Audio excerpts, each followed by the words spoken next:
ప్రియమైన దైవజనాంగమ, క్రీస్తు నామములో మీ అందరికీ వందనాలు తెలియజేస్తున్నాను.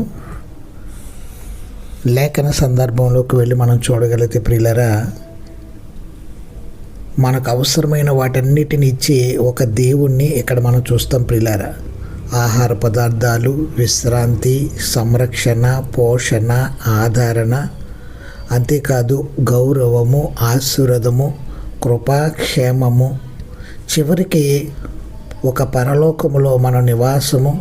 దీనంతటిని మనం పరిశీలించాక మనకి ఏమర్థమవుతుంది అంటే, యెహోవా నా కాపరి, నాకు ఇంకేమి కావాలి అని అనాలనిపిస్తుంది ప్రియులారా. అందుకే నా శత్రువు ఎదుట నీవు నాకు భోజనము పెట్టావు అంటే, నా శత్రువు ఎదుట భోజనం సిద్ధం. రాజు దీవెన, ఆశీర్వాదము, దేవుని కృప మనకు నిండుగా ఉన్నదని